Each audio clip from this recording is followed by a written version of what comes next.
이 땅에 사는 그리스도인, 우리가 이제 예수 믿는 사람을 그리스도인 이렇게 얘기하잖아요. 이 땅에 사는 모든 그리스도인들은 선교적 그리스도인이다 라고 규정할 수 있습니다. 왜냐하면 하나님이 우리를 창조하실 때 이미 선교적 그리스도인으로 우리를 창조하셨기 때문입니다. 창세기 1장에 선교에 관한 말씀이 등장하던가 하고 의문을 품을 수도 있겠습니다만, 그리스도인들이 전도하고 선교하는 목적이 무엇입니까? 예수님을 모르는 사람들에게 예수님을 전해서 그 사람이 예수님의 제자가 되게 하는 것, 그것이 전도의 목적이죠. 또 그 사람이 하나님의 백성이 되게 하는 것, 그것이 전도의 목적인 거예요. 그저 전도는 우리가 교회에 인원 한 사람 더 채우고 교회에 의자 많이 남았으니까 의자에 한 사람 더 앉히는 것, 그것이 목적이 아닌 거예요. 전도의 목적은 예수님의 제자 삼고 하나님의 백성 삼는 것, 이것이 전도의 목적인 것입니다. 여기서 예수님의 제자라고 하는 것이 신약적 표현인 것이에요. 신약에서는 예수님의 제자라고 표현하는 거죠. 하나님의 백성이라는 것은 구약적 표현인 거예요. 그러니까 구약에는 하나님의 백성이다, 하나님의 백성 되게 하셨다, 이렇게 표현하는 겁니다. 여러분 가만 생각해 보면요, 창세기 1장 1절부터 하나님의 관심은 온통 하나님의 나라 백성을 만들어가는 것에 있었다는 것을 알 수 있습니다. 하나님 나라 백성을 만들어서 저 에덴 동산에서 영원히 여호와 하나님과 함께 백성들이 같이 사는 것, 아담과 하와를 통해서 나고 하는 모든 전 인류들이 저 에덴 동산에서 영원히 하나님과 함께 사는 것, 하나님의 백성으로 사는 것, 그것이 하나님의 꿈이었어요. 그러나 아담과 하와가 사단의 꼬임에 넘어가 죄를 범하고 하나님의 이 원대하신 계획에 찬물을 끼얹고요, 하나님의 첫 계획을 비틀어버린 겁니다. 그때 에덴 동산에서 쫓겨나서 지금까지도 에덴을 회복하지 못하고 이 고생을 하고 있는 거예요. 창세기 3장에서 쫓겨난 에덴 동산에 우리가 언제 들어가느냐, 요한계시록 21장에 보면요, 새 예루살렘이 하늘에서 내려올 때 그때 거기에 12보석으로 된 문들이 있어요. 그 12보석으로 된 12그 진주문, 저 벽이 12보석으로 돼 있고 문은 진주문이죠.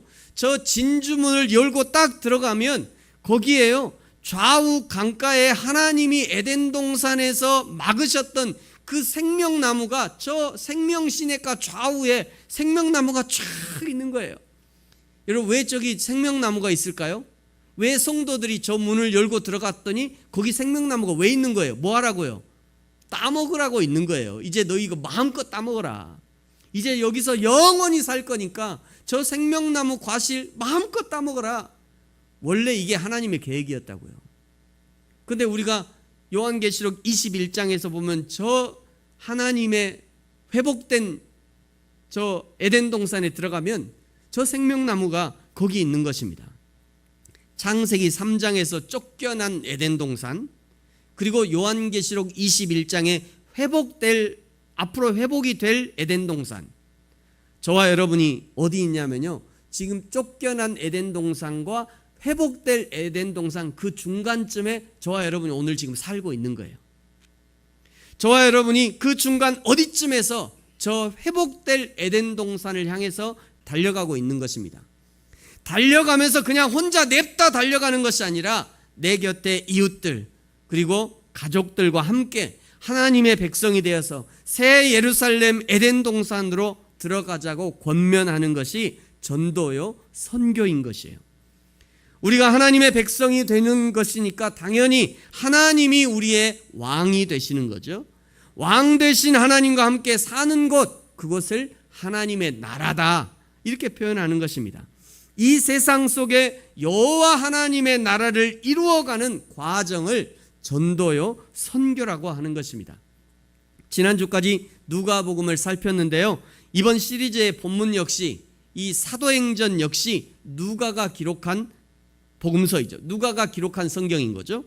왜 누가는 누가복음과 사도행전을 기록했느냐, 오늘 사도행전 1절에 보면요, 데오빌로여 라며 하면서 데오빌로라는 형제에게 복음을 전하기 위해서 누가복음과 사도행전이 기록된 것입니다. 누가복음에서는 데오빌로를 데오빌로 가카에게 하면서 가카라고 아주 깍듯하게 호칭을 하면서 데오빌로를 세워주고 있는데, 사도행전에서는 그냥 데오빌로여 이렇게, 그러니까 누가복음에서는 데오빌로 가카 이렇게 불렀는데, 사도행전에서는 그냥 데오빌로여, 이 얘기는 데오빌로 형제여 이런 의미거든요. 데오빌로 형제여 이렇게 부르고 있는 거예요. 여러분, 이 호칭의 차이는 무엇인가? 처음에 누가복음에서 이 데오빌로를 만났을 때는 데오빌로는 아직 신앙이 깊지 않은, 신앙을 아직 깊게 다 이해하지 못한, 예수 그리스도와 여호와 하나님에 대한 그 신앙이 깊지 않은 어린아이와 같은 신앙이었다는 거예요. 그런데 사도행전을 기록할 쯤에는 데오빌로는 바울의 주치의사였던 누가, 성경의 기록자인 누가, 12사도는 아니었지만 그러나 12사도보다 더 영향력 있던 기독교 지도자인 누가가 이제는 형제라고 불러도 될 만큼, 형제라고 불러도 이상이 없을 만큼 이제는 성장한 데오빌로가 되었다는 거예요. 어린아이 같은 신앙에서 이제는 성장한 데오빌로가 된 것입니다. 이제는 서로 사랑하고 생명으로 사랑하고 이해하는 사람이 되었다는 것을 알 수 있는 것이죠. 이 신앙적으로 성장한 데오빌로에게 이제는 하나님의 나라의 일들을 맡기려고 지금 사도행전이라고 하는 이 성경을 쓰고 있는 것입니다. 여러분, 하나님의 일은 누가 합니까? 하나님의 일은 신앙과 인격이 성장하고 성숙한 사람이 하나님의 일들을 하는 겁니다. 교회 일은 누가 합니까? 교회 일 마찬가지로 신앙과 인격이 성장하고 성숙한 사람이 교회 일들을 맡아주는 거죠. 그러면 교회의 직분은 누가 맡아야 합니까? 마찬가지입니다. 신앙과 인격으로 성장하고 성숙한 사람이 교회의 중요한 직분과 일을 맡아야 교회가 건강하게 성장하고 성숙할 수 있는 것입니다. 신앙적으로 성장하지 못하고 성숙하지 못한 사람에게 하나님의 일, 교회의 일, 교회의 직분을 맡겨놓으면 100이면 100 문제를 일으키고요, 자기 영광을 쌓느라고 정신을 못 차립니다. 똥인지 된장인지 구분을 못하고 달려들다가 거의 낙심하고 낙담하고 교회를 비난하고 목회자를 비난하다가 신앙에서 이탈하는 일들이 많이 발생하는 거예요. 그러므로 사랑하는 성도 여러분, 저와 여러분이 자신이 신앙적으로 성장하고 성숙할 수 있도록 나 자신을 부지런히 훈련해야 합니다. 예배를 드림으로 성장하고 성숙할 수 있습니다. 성경을 공부함으로 성장하고 성숙할 수 있어요. 기도와 찬양이 영적 성장의 양분이 될 수 있는 것입니다. 무엇보다도 들은 말씀, 깨닫게 된 말씀, 그 말씀을 내 삶 속에 실천하려고 노력하고 기필코 내 삶 속에 적용해서 그 말씀이 진리였음을 증명해내는 작업을 통해서 우리의 신앙은 더욱 성장하고 성숙할 수 있는 것입니다. 사랑하는 성도 여러분, 저와 여러분이 하나님 앞에서 성장하고 성숙한 사람이 되어서 하나님의 교회에 쓰임받고 하나님의 나라의 귀한 일꾼이 되어서 우리에게 맡겨주신 귀한 사명을 잘 감당하게 되기를 축복합니다. 예수님이 십자가에 못 박이시고 3일 만에 부활하신 후에 바로 그냥 하늘로 올라가신 것이 아니라 40일 동안 이 땅에 머물면서 사람들에게 하나님의 나라의 일을 말씀해 주셨습니다. 성경에서 부활하신 예수님이 40일 동안 11번 나타나신 사건을 기록하고 있는데요, 첫 번째는 무덤가에서 막달라 마리아에게 나타나셨고, 두 번째는 무덤가에 또 찾아갔던 여인들에게 예수님을 보여주셨고요, 엠마오로 가는 두 제자에게 예수님이 보여주셨고, 그 다음에 베드로에게 예수님이 보여주셨고요, 도마를 제외한 11제자에게 도마를 제외한 10제자에게 먼저 보여주셨고, 그 다음에 또 도마를 포함한 11제자, 도마가 제자들이 봤다고 그러니까 나는 모른다, 어떻게 믿냐, 내가 그 창자국에 손가락을 넣어보지 않고는 내가 못 믿겠어. 그랬더니 예수님이 그냥 아이고 저는 진짜 어떻게 해야 돼. 그러고는 야야야 너 창자국에 손 넣어봐라, 이제 믿냐? 야, 보지 않고 믿는 자가 복된 거야. 그러면서 도마에게 보여주셨잖아요. 근데 여러분, 우리가 보통 찬양할 때 의심 많은 도마라고 하잖아요. 의심 많은 도마처럼 물었네. 도마가 딱 한 번 의심했어요. 그때 딱 한 번 도마는 의심했어요. 그리고 평생 의심 안 했어요. 그러니까 의심 많은 도마라고 맨날 얘기하면 섭섭할 것 같아요. 하여튼 도마가 이게 의심하니까 야야야 찔러봐. 그러고는 도마에게 보여주셨죠. 7번째, 갈릴리 호수에서 고기 잡던 7 제자에게 나타나셨고요. 갈릴리 산에서 11 제자에게 또 나타나셨습니다. 500여 형제에게 나타나 주셨고, 야고보, 알페오의 아들 야고보에게 나타나 주셨고, 마지막으로 부활하신 후 40일 만에 감람산에서 승천하기 직전에 또 제자들에게 나타나셨습니다. 이처럼 다시 살아나신 예수님은 십자가 사형 판결을 승인한 빌라도에게 원수 갚으러 가지 않으셨고요, 종교 지도자와 군중들을 벌하러 가지 않으셨고, 예수님은 오직 두려워하는 제자들에게 찾아가셨습니다. 그러면서 내가 너희에게 평안을 끼치노라 말씀하셨잖아요.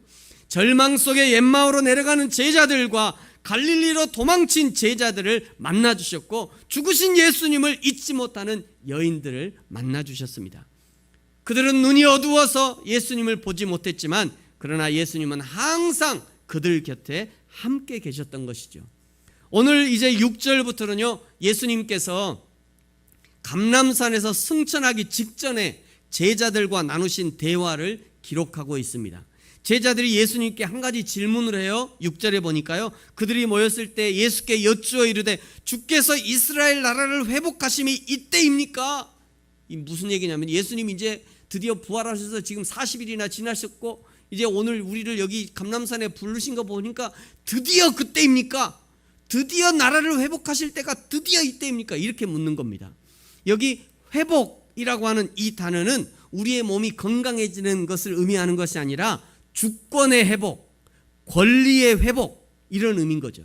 지금까지 유대 나라가 로마의 식민지로 있었는데 예수님이 죽음의 권세를 이기시고 살아나셨으니까 이제 드디어 저 로마를 깨부시고 이스라엘이 완전한 독립국이 돼서 세계를 호령할 그런 나라가 된 것입니까? 이런 의미로 묻고 있는 것입니다.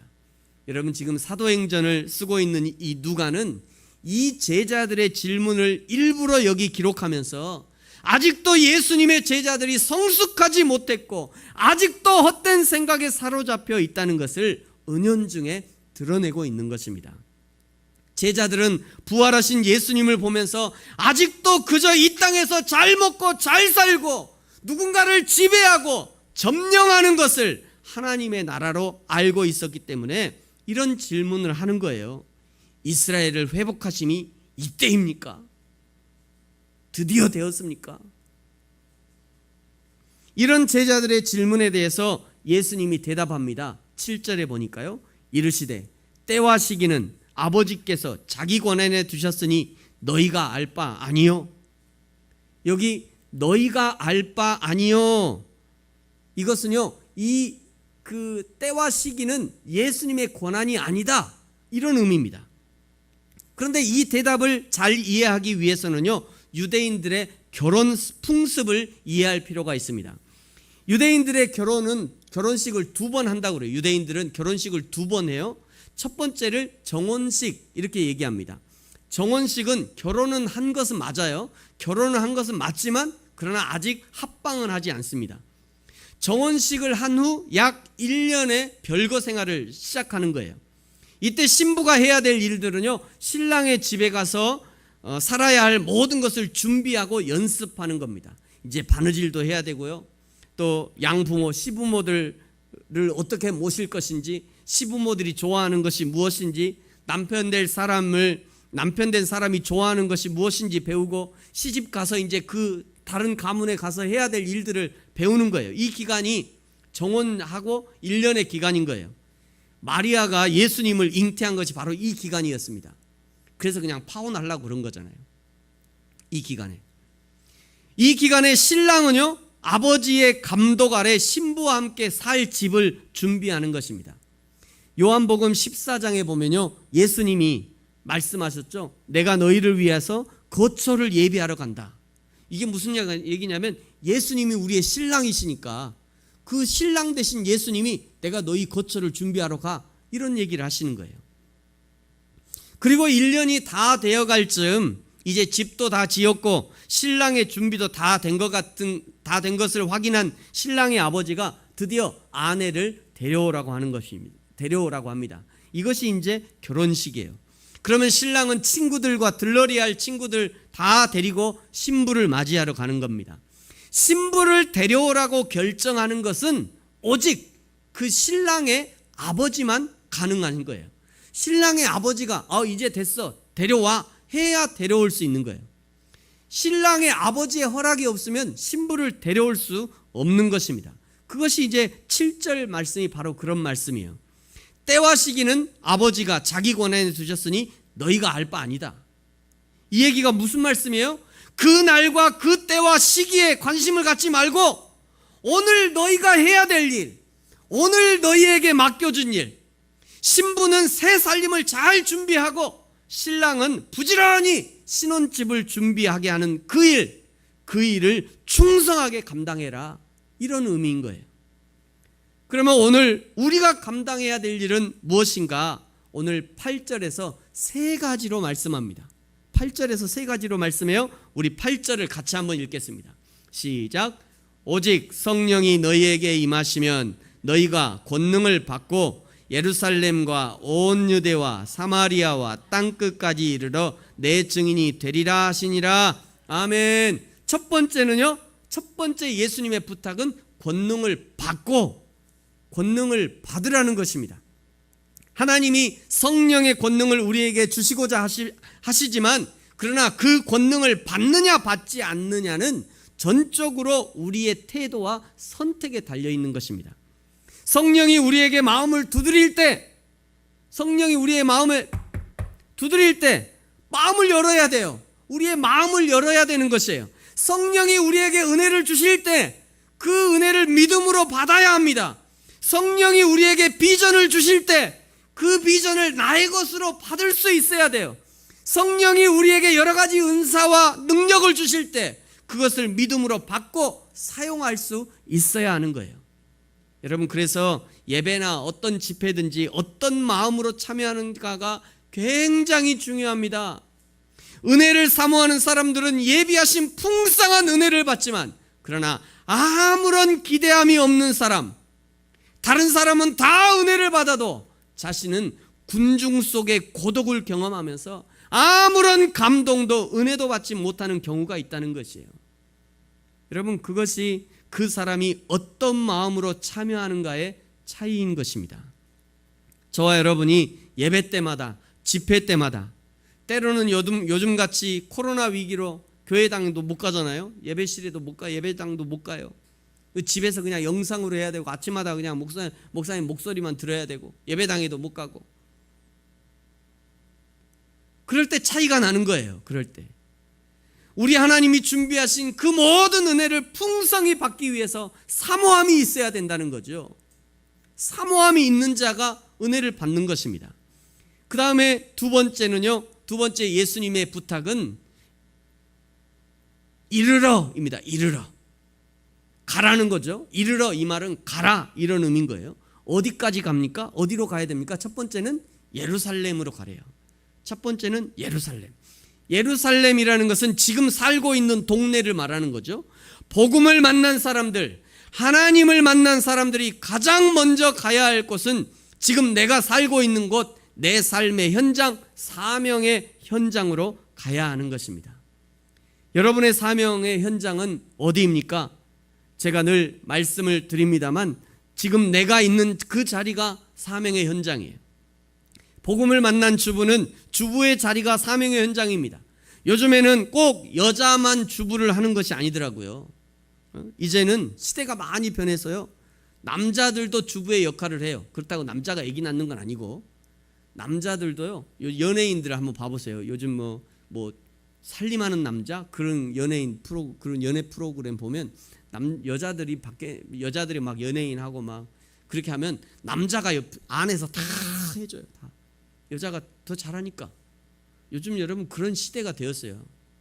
옛날에는 남자가 부엌에 들어가 뭐가 떨어진다고 하는데 이건 그런 시대가 아니에요. 이제는. 이제 그런 시대가 아니에요. 이제 같이 하는 거예요. 주부에게 때로는 주방이, 때로는 세탁기 앞이, 때로는 청소기를 돌리는 거실 한가운데가 사명의 현장이 되는 겁니다. 그 주방을 통해서 건강하고 하나님을 경외하는 자녀들이 자라는 것이고요, 그 세탁기 앞에서 청결한 가족과 아이들이 자라는 것이고, 그 거실 한가운데에서 여호와 하나님께 무릎 꿇는 예배하는 가정이 세워져 가는 것입니다. 복음을 만난 직장인은 직장과 일터로 가야 합니다. 거기가 사명의 자리이기 때문입니다. 복음을 만난 학생은 학교와 공부하는 책상으로 가야 합니다. 거기가 사명의 자리인 거예요. 복음을 만난 선생님은 학생들과 칠판 앞으로 가야 합니다. 거기가 사명의 자리이기 때문입니다. 그리고 거기서 복음의 삶을 살아야 하는 거죠. 내 사명의 자리에서 예수 믿는 자로 하나님의 나라를 증거하고 선포하는 자로 살아가야 하는 것, 그것이 우리의 사명인 것이에요. 교회에서는요, 누구든지 예수 믿는 자로 살 수 있습니다. 굳이 교회에서 소금과 빛의 역할을 할 필요가 없어요. 왜냐하면 교회는 모두가 소금이고 모두가 빛이기 때문이에요. 그래서 예수님이 말씀하는 거예요. 마태복음 5장 13절, 너희는 어디의 소금이래요? 세상의 소금이래요. 또 너희는 어디의 빛이에요? 세상의 빛이래요. 교회의 소금이 아니에요. 교회의 빛이 아니에요. 교회 가서 소금 역할을 할 필요 없어요. 교회 가서 빛 역할을 할 필요 없습니다. 왜? 모두가 소금이고 모두가 빛이니까. 그런데 예수님이 어디로 가래요? 세상에서 소금 역할을 하래요. 세상에서 빛의 역할을 하라는 거예요. 그 다음 복음을 만난 사람은 어디로 가야 되냐? 유대로 가야 됩니다. 유대는요, 예루살렘의 확장판이죠. 나라를 말하는 겁니다. 거기서 복음을 살으라 얘기하는 거예요. 그 다음에는요, 그 다음 복음을 만난 사람은 어디로 가야 되냐? 그 다음에는 사마리아로 가래요. 사마리아는요, 이스라엘과 붙어있는 이웃나라이면서 아수르와 피가 섞인 혼혈된 북이스라엘 사람들을 사마리아인 이렇게 불렀어요. 이스라엘 사람들은 사마리아 사람들을 개처럼 취급하면서 거기는 지나가지도 않았습니다. 그런데 지금 예수님이 성령 충만한 사람들에게 명령하시는 거예요. 사마리아로 가라. 사마리아. 예수님이 가라고 명령하시는데, 그러면 이 명령을 받은 성령 충만한 성도는 가야 됩니까? 말아야 됩니까? 가야 돼요? 말아야 돼요? 가야죠. 성령 충만한 성도는 가야 되는 거예요. 우리 대한민국의 사마리아는 어디일까? 북한을 얘기할 수 있습니다만, 북한은 우리 동포니까요. 언젠가 통일돼야 될 한 민족이, 우리 북한 한 민족이잖아요. 북한을 일단 제외하고 우리의 한 민족이니까. 우리 대한민국의 사마리아는 어디일까? 중국이고 일본이 아닐까 생각해요. 우리와 피가 가장 많이 섞여 있고요, 역사적으로 가장 많이 얽혀 있고, 그런데 미워하기는 가장 미워하는 나라가 이 중국과 이 일본 놈들 아니에요? 일본 놈들 해야 속이 시원해. 그냥 중국 놈들 해야 속이 시원하고, 아베 식기 해야 속이 시원해. 그냥 아베 수상, 너 일본 친일파냐? 아베 놈 해야 되고 일본 놈 해야 속이 시원해. 그만큼 우리가 많이 얽혀 있는 거죠. 많이 얽혀 있는 거예요. 근데 문제는 그 사마리아와 같은 나라에 예수님이 가라고 명령하시는 거예요. 여러분, 주님이 가라시면 가는 것이 성령 충만한 사람의 길입니다. 주님이 가라시면 눈물을 머금고라도 가는 사람들, 그 사람이 순종하는 사람이고, 그 사람을 통해 하나님이 역사하시는 거예요. 저와 여러분이 순종하는 사람 되시기를 축복합니다. 그 다음에 사마리아 다음에는 어디입니까? 사마리아 다음에 땅끝으로 가래요. 땅끝은요, 모든 나라를 말하는 겁니다. 예루살렘을 중심으로 모든 나라를 가리키는 거예요. 예수님이 성도들에게 가라고 명령하시는 범위가 점점 커지고 있다는 것을 눈치챌 수 있을 것입니다. 처음엔 예루살렘이었어요. 그 다음에 온 유대래요. 그 다음에는 사마리아랍니다. 그 다음에는 땅끝으로 가래요. 모든 곳으로 가라는 거죠. 결국 온 세상 모든 사람들에게 가라는 것이 하나님의 뜻인 것이죠. 거기 가서 뭐 하라는 건가요? 거기 가서 뭐 하래요? 증인이 되래요. 증인. 이 말은요, 너희가 스스로 증인이 되어야 한다는 것이 아니라 예수님이 너희를 증인이 되게 하겠다, 이런 의미입니다. 증인이 되리라, 이 말은 예수님이 너희를 증인으로 만들 거야, 내가 너희를 증인 되게 할 거야, 이런 예수님의 강력한 의지의 표현인 거예요. 성령이 너희 속에 충만하게 거하면서 너희 삶을 인도하시고 너희 삶의 능력을 부여해 주셔서 내가 증인으로 살 수 있도록 내가 하겠다, 내가 그렇게 너희를 증인으로 만들겠다, 이런 의미인 것입니다. 우리는 그저 성령님이 말하라고 하는 것을 말하면 됩니다. 성령이 가라는 곳으로 가면 돼요. 성령이 손잡아 달라고 하는 그 사람 손잡아주고, 성령이 위로하라고 하는 그 사람 위로해주고, 그저 성령님이 하라고 하는 그 일을 하면 우리는 증인이 되어지는 것입니다.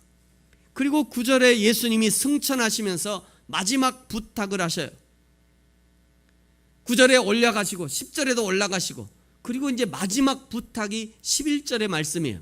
여러분, 우리 11절 같이 한번 읽을까요? 시작. 이르되 갈릴리 사람들아, 어찌하여 서서 하늘을 쳐다보느냐? 너희 가운데서 하늘로 올려지신 이 예수는 하늘로 가심을 본 그대로 오시리라 하였느니라. 아멘. 하늘로 올라가심을 본 그대로 다시 오시니까 어떻게 하라는 거예요? 그럼 이제 어떻게 해야 되죠? 하늘로 올라가신 이걸 본 그대로 다시 오시니까 거기 그냥 그대로 있어야 돼요. 그 산에 기다리고 있어야 돼요? 그러면 지금까지도 기다리고 있을 거예요. 그 얘기가 아닙니다. 이 얘기는 그 얘기가 아니에요. 하늘로 올라가심을 본 그대로 다시 오시니까 이제 이 감람산을 내려가서 너희의 삶 속으로, 너희 삶의 현장으로, 사명의 현장으로 돌아가라는 겁니다. 돌아가서 이제 너희에게 맡겨주신 복음의 삶을 살아내라는 거예요. 내가 너희와 함께 할 테니 도망가지 말고, 무서워하지 말고, 어렵더라도 믿음으로 살고 사랑하며 살고, 너도 힘들지만 더 힘든 형제와 자매들을 도우면서 서로 협력하면서 너의 십자가를 지고 믿음의 삶을 살아내라, 이런 의미인 거예요. 주님이 기도하신 것처럼 하나님의 나라가 이 땅에 오게 하는 그 일을 하고 주님의 몸인 교회를 세워가는 그 일을 하면서 견뎌내라는 것입니다. 여러분, 신앙은 견뎌내는 거예요. 신앙생활을 잘 하는 사람은 잘 견디는 사람입니다. 저보다 훨씬 더, 제가 이제 올해 50인데 80 되신 어르신들 많잖아요. 저 어르신들이 대단하신 이유는 뭔지 아세요? 80까지 버티셨다는 거예요. 신앙 안 버리고. 그거 하나면 되는 거예요. 뭐가 더 필요해요? 예수 믿고 오늘까지 잘 견뎌왔잖아요. 그거면 돼요. 그거면 돼. 여러분, 우리에게 정말 중요한 게 있는데요, 그것은 견뎌내는 겁니다. 견뎌내는 거예요. 외로움도 견뎌내야 합니다. 때로는 예수 믿는 것 때 참는 고난, 고통, 핍박 견뎌내야 돼요. 폭발하지 말고 잘 견뎌내야 됩니다. 사랑하는 성도 여러분, 우리 주님께서 저와 여러분을 증인으로 불러주셨습니다. 하나님이 우리를 증인 되게 하실 것입니다. 우리를 부르시고 모집하신 이유는 우리를 사명의 현장으로 보내기 위해서 우리를 모집하신 거예요.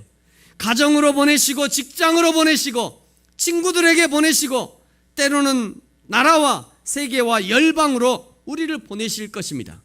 주님 보내시는 그곳에서 날마다 성령 충만을 받고 성령의 능력으로 우리에게 허락하신 복음의 삶을 살아내고, 입술로 예수 그리스도를 증거할 뿐 아니라 삶으로 예수 그리스도의 복음을 살아내는, 그리하여 증인이 되어지는 저와 여러분이 되어지기를 예수님의 이름으로 축복합니다. 아멘. 같이 한번 기도하겠습니다.